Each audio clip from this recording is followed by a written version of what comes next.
বাংলাদেশের টেকনাফ থেকে তেঁতুলিয়া, রূপসা থেকে পাথুরিয়া তথা সারা বিশ্ব এই লাইভ এই বিচার কার্য নানা প্রান্ত থেকে দেশবাসীও দেখেছে, সারা বিশ্ববাসীও দেখেছে। ঐতিহাসিক মুহূর্তের সাক্ষী হতে পেরে আমি গর্বিত।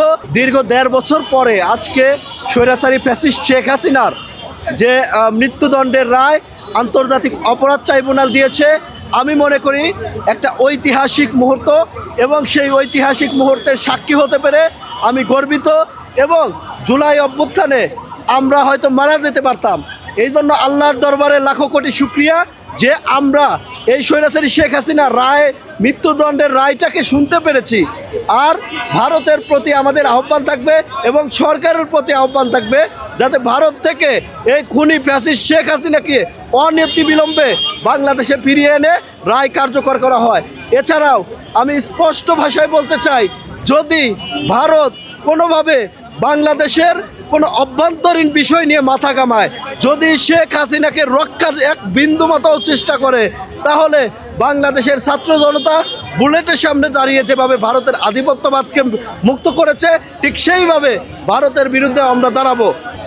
অপরাধ যিনি করেন আর যিনি সায় দেন সাথে থাকেন উভয়ই কিন্তু সমর অপরাধী। তাহলে আজকে আব্দুল্লাহ মামুনকে যে 5 বছরের সাজা দিয়েছে, আমরা মনে করি এটাকে পুনর্বিবেচনা করা উচিত এবং এটাকে পুনর্বিবেচনা করে এটা তারও ফাঁসি কার্যকর করা উচিত বলে আমরা মনে করি। কারণ দেখেন, রাষ্ট্রের সর্বোচ্চ ব্যক্তি যখন এই ধরনের বক্তব্য, এই ধরনের কর্মকাণ্ড তার নিশ্চয়ই কিছু লোকের মাধ্যমে সংগঠিত করে, তাহলে তারা তার সাথে পুরোপুরি জড়িত আছে এবং ছিল।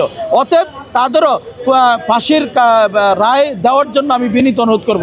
আরেকটা বিষয় কি জানেন, আজকে আওয়ামী লীগের প্রায় 1.5 থেকে 2 কোটি সমর্থক আছে কিন্তু বাংলাদেশের টেকনাফ থেকে তেঁতুলিয়া, রূপসা থেকে পাথুরিয়া তথা সারা বিশ্ব আজকে বাংলাদেশের খুনি শেখ হাসিনা, স্বৈরাচারী শেখ হাসিনার, ফ্যাসিস্ট শেখ হাসিনার এই লাইভ এই বিচার কার্য সারা বিশ্ব আজকে বিশ্বের নানা প্রান্ত থেকে দেশবাসীও দেখেছে, সারা বিশ্ববাসীও দেখেছে।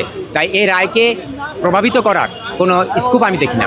যদি এই রায়টা চুপচাপে দেওয়া হতো তাহলে এই রায়টাকে নিয়ে একটা সংকোচ ছিল, কিন্তু এই রায়টা যেহেতু আন্তর্জাতিক আদালতে হয়েছে এবং আন্তর্জাতিক পর্যায়ে বিস্তৃতভাবে লাইভ টেলিকাস্টের মাধ্যমে প্রদান করা হয়েছে, দেশের জনগণকে যে জানিয়ে, বিশ্ববাসীকে জানিয়ে করা হয়েছে, তাই আমি মনে করি যত দ্রুত সম্ভব এই রায়টা যেন কার্যকর করে এবং এই রায় কার্যকর করলেই এই দেশের গণতন্ত্র মুক্তি পাবে, মানবতা মুক্তি পাবে, মানবাধিকার মুক্তি পাবে এবং এই দেশের ন্যায় বিচার প্রতিষ্ঠিত হবে।